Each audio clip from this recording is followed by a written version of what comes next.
నాకు బాగా ఆకలి వేస్తుందమ్మా. నా కోసం త్వరగా అన్నం వండమ్మా.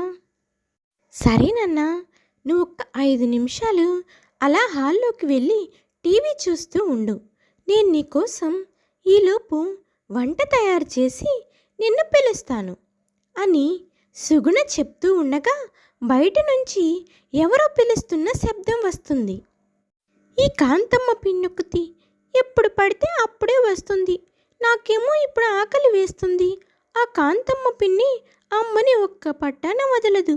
వాళ్ళ మీద చాడీలు వీళ్ళ మీద చాడీలు చెప్పి అమ్మ ఎంత ప్రయత్నం చేసినా అమ్మని ఇంట్లోకి మాత్రం రానివ్వదు.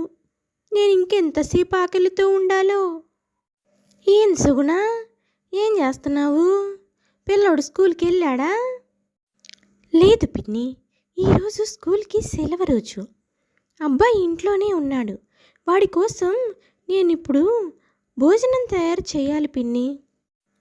అబ్బా, ఓ 10 నిమిషాలు భోజనం తయారు చేయడం లేట్ అయితే ఏం కాదులే కానీ నేను నీకు ఒక విషయం చెప్పాలి. అదే మన పక్కింటి సుందరి లేదు, సుందరి భర్త రాత్రి తాగొచ్చి దాన్ని చావగొట్టాడంట. రాత్రంతా ఏడుస్తూనే ఉందంట.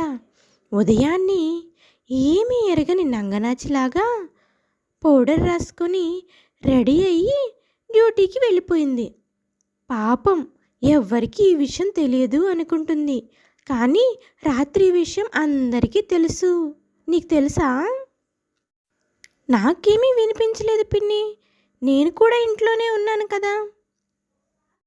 అయినా నువ్వు ఇంట్లోంచి బయటికి రావు కదా తల్లి, నీకు ఇలాంటివన్నీ ఎలా తెలుస్తాయిలే.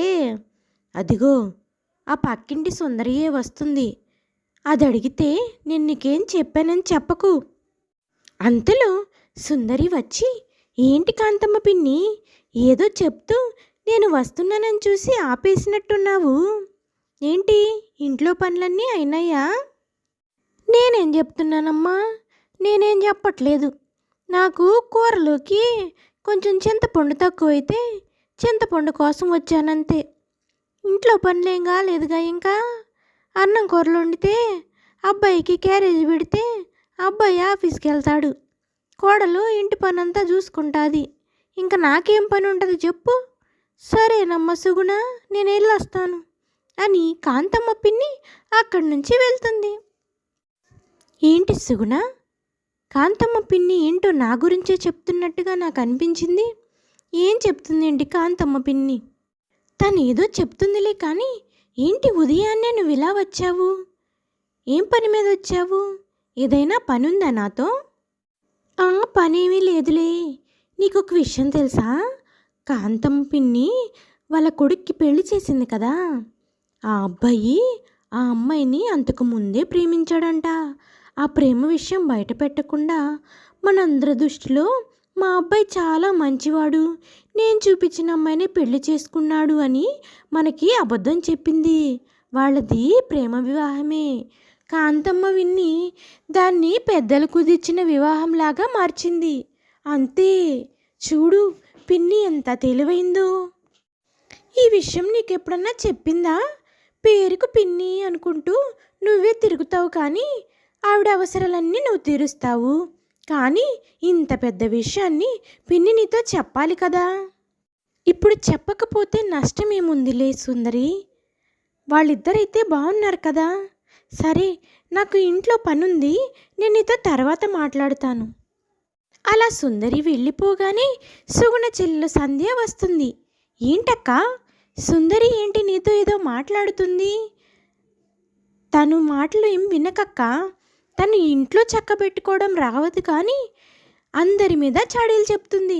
వాళ్ళ ఆయన మా ఆఫీస్లో ఒక అమ్మాయితో లవ్లో ఉన్నాడు, ఆ అమ్మాయితో తిరుగుతున్నాడు. ఈ విషయాలన్నీ తనకి తెలుసు కానీ ఏమీ తెలియనట్లు మా ఆయన మంచివాడు అని చెప్తుంది. బయట వాళ్ళని మాత్రం ఎప్పుడు వాళ్ళలో తప్పులు వెతుకుదామా అని చూస్తూ ఉంటుందక్క. ఇవన్నీ నీకెందుకు సంధ్య? నిన్ను ఆఫీస్కి పంపేది ఉద్యోగం చేసుకోమని, ఇలాంటివన్నీ నెత్తినేసుకోమని కాదు. ఇవాల్టి నుంచి ఇలాంటి విషయాలు నువ్వు పట్టించుకోకుండా సైలెంట్గా ఆఫీస్కి వెళ్ళిరా. అసలే పెళ్ళి కావాల్సిన పిల్లవి. అంటూ సంధ్యని అక్కడి నుంచి పంపిస్తుంది. వామ్మో, వీళ్ళందరూ ఇలా నా కళ్ళ ముందే ఒకరిపై ఒకరు చాడీలు చెప్పుకుంటున్నారంటే నా గురించి కూడా వీళ్ళు ఎక్కడో చోట చాడీలు చెప్పుకుంటారు. వీళ్ళతో చాలా జాగ్రత్తగా ఉండాలి. అది నిజమే కదా, మనం ఒకరి గురించి తప్పుగా మాట్లాడుతున్నామంటే మన కోసం తప్పుగా మాట్లాడేవాళ్ళు కూడా ఉంటారు. అందుకే మనం చాడీలు చెప్పకుండా ఉంటే మన కోసం కూడా ఎవరు చాడీలు చెప్పుకోరు. అంతలో సుగుణ కొడుకు అక్కడికి వస్తాడు. ఏంటమ్మా, వీళ్ళందరూ ఒకళ్ళ మీద ఒకళ్ళు చాడీలు చెప్పుకుంటూ ఎంతసేపని నిన్నిలా విసిగిస్తారు? నాకు ఆకలి అవుతుంది, రామ్మా. వస్తున్నాను. చూసావు కదా, ఇలా ఒకళ్ళ మీద ఒకళ్ళు ఎలా చాడీలు చెప్పుకుంటున్నారో. రేపు నీ గురించైనా అంతే. నువ్వెవరి మీదైనా చాడీలు చెప్పావంటే వాళ్ళు నీ గురించి కూడా చెప్తారు. గుర్తుపెట్టుకో, ఎవరి మీద మనం చాడీలు చెప్పుకోకూడదు. ఇది ఇవాల్టి కథలోని నీతి. ఈ కథ కనుక మీకు నచ్చితే please like, share and subscribe చేసుకోండి.